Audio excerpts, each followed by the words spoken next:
21-ci əsr təkcə beynəlxalq sistemi dəyişmir. O, dövlətlər arasında mübarizənin mahiyyətində dəyişir. Əgər 19-cu əsrdə dövlətlər ərazilərini genişləndirirdilərsə, 20-ci əsrdə ideologiyalar və dünya nizamı modelləri uğrunda mübarizə aparırdılar. 21-ci əsrdə isə gözlərimiz önündə qarşıdurmanın daha incə, eyni zamanda daha təhlükəli yeni səviyyəsi formalaşır. Keçmişin şərhi uğrunda mübarizə.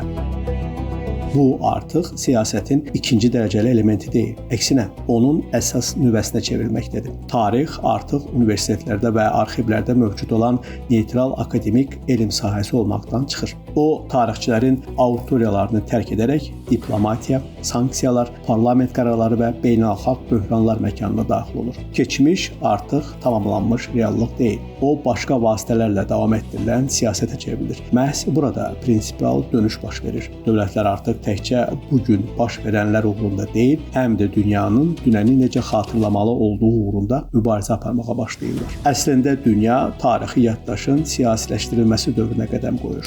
Bu dövrdə keçmişin şərhinə nəzarət strateji təsir vasitəsinə çevrilir. Bugün söhbət artıq yalnız ərazilərdən, resurslardan və ya təhlükəsizlikdən getmir. Əsas məsələ tarixin mənasını müəyyən etmək hüququdur. Keçmişin şərhinə nəzarət edən tərəf qaçılmaz olaraq gələcəyin memarlığına da təsir göstərməyə başlayır. Lakin burada daha mühüm və eyni zamanda daha az nəzərə çarpan bir sual meydana çıxır. Əgər keçmiş uğrunda mübarizə həqiqətən də müasir siyasətin ayrılmaz hissəsinə çevrilirsə, bu proses praktikada necə həyata keçirilir və nə üçün tarixi yaddaş birdən-birə yalnız elmi araşdırma mövzusu olmaqdan çıxaraq beynəlxalq təzyiqin, diplomatik qarşıdurmaların və siyasi qərarların alətinə çevrilir. Bu sualın cavabı bizi müasir dövrün əsas hadisələrindən birinə və tarixi yaddaşın yavaş-yavaş, lakin sistemli şəkildə siyasi resursa çevrilməsi prosesinə gətirib çıxarır. Məhz burada bu transformasiyanın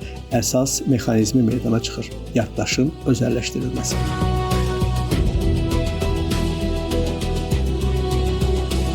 Bu termin siyasi elitaların tarixi hadisələrin şərhini intisara almağa çalışdığı prosesi ifadə edir. Nəticədə kollektiv yaddaş ümumi humanitar məkan olmaqdan çıxaraq cari siyasətin alətinə çevrilir. Söhbətin yalnız lokal və ya regional münaqişələrdən getdiyi barədə təsəvvür diqqətlə baxdıqda aradan qalxır. Çünki bu qlobal xarakter daşıyan bir prosesdir. Polşa ilə Ukrayna arasında Valon münaqişəsinin faciəli hadisələri ilə bağlı tarixi yaddaş bu iki ölkə arasında strateji tərəfdaşlığa və ortaq təhlükəsizlik çağırışlarına baxmayaraq bu gün də siyasi dialoqa təsir göstərməkdə davam edir. Şərqi Asiyada isə Yaponiya, Çin və Cənubi Koreya arasında 2-ci Dünya müharibəsi və müstəmləkəçilik dövrü hadisələrinin şərhi ilə bağlı dərin fikir ayrılıqları hələ də qalmaqdadır. Qərb siyasətində tarixi faciələrin tanınması ilə bağlı qəbul edilən qərarlar çox vaxt Türkiyə ilə münasibətlərin pisləşdiyi dövrlərlə üst-üstə düşür. Bu isə tarixi yaddaşın Ankaraya qarşı diplomatik təzyiq vasitəsinə çevrildiyini göstərir. Öz növbəsində Rusiyanın Ukraynaya qarşı həyata keçirdiyi təcavüz keçmişin şərhinin müasir geosiyasi mübarizənin ayrılmaz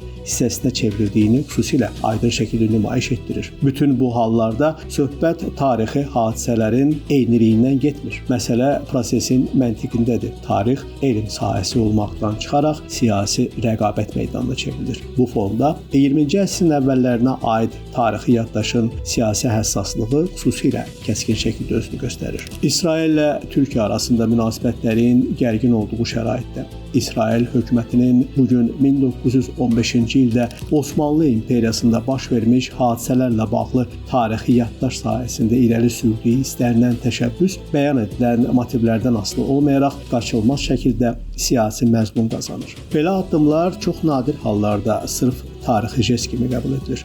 Əksinə, onlar daha çox cari diplomatik oyunun elementi kimi dəyərləndirilir. Xüsusilə də bu təşəbbüslər İsrail hökumətinin təkcə Türkiyənin siyasətinə münasibətində yaranan fikir ayrılıqlarından sonra deyil, həm də ABŞ-nin İsraillə razılaşdırmadan İranla imzaladığı memorandum fonunda Təl-Əvivlə Vaşinqton arasında münasibətlərin soyumasından dərhal sonra meydana çıxıbsa. Buna üstəlik prezident Donald Trumpın Türkiyədə keçiriləcək NATO sammiti ərəfəsində prezident Rəcəb Tayyip Ərdoğan haqqında səsləndirdiyi müsbət fikirlər də əlavə etsək, bu proseslərin hansı səbəblərdən qaynaqlandığını anlamaq çətin olmur. Məhz burada əsas problem ortaya çıxır. Tarixi yaddaş qısa müddətli siyasi konjunkturanın alətinə çevrilə bilməsi və çevrilməməlidir. Çünki bu prosesin səbəbləri ayrı-ayrı siyasi hadisələrdən daha dərin qatlarda yerləşir. Tarixi yaddaş siyasətin bir çox digər vasitələrinin malik olmadığı unikal gücə sahibdir. O, emosional baxımdan son dərəcə yüklüdür.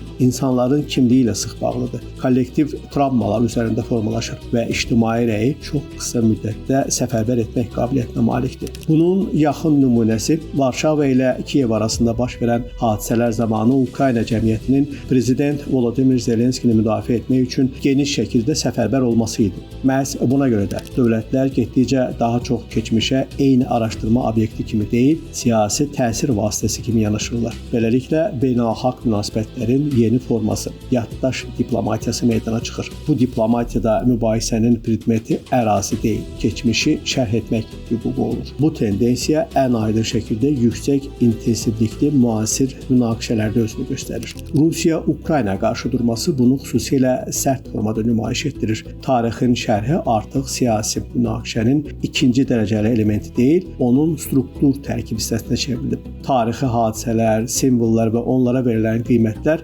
siyasi ritorikaya daxil edilir. Bu isə qarşıdurmanın emosional gərginliyini artırmaqla yanaşı, kompromis üçün mövcud olan imkanları da daraldır. Bu mənada sözü gedən hadisə istisna deyil. O, sadəcə getdikcə daha aydın görünən ümumi qlobal tendensiyanın bir hissəsidir. Bütün bu proseslərin ortaq məxrəcə gətirən cəhəti birdir. Tarixin tədricən elmi müstəvidən siyasi müstəviyə keçməsi. Tarix artıq həqiqətin axtarıldığı məkan olmaqdan çıxır. O, şərq uğrunda mübarizə meydanına çevrilir. Məhz burada müasir dövrün əsas hadisəsi, tarixi yaddaşın özəlləşdirilməsi formalaşır və bu prosesin nəticələri artıq bugün aydın görünməkdədir. Birincisi, tarix elminin nüfuzu tədricən aşılır. İkincisi, beynəlxalq gərginlik artır. Çünki keçmiş siyasi təzyiq vasitəsinə çevrilir. Üçüncüsü, münaqişələr möhkəmlənir. Bu təkcə siyasi deyil, həm də simvolik münaqişələrdir və buna görə də onlar daha davamlı, daha mürəkkəb və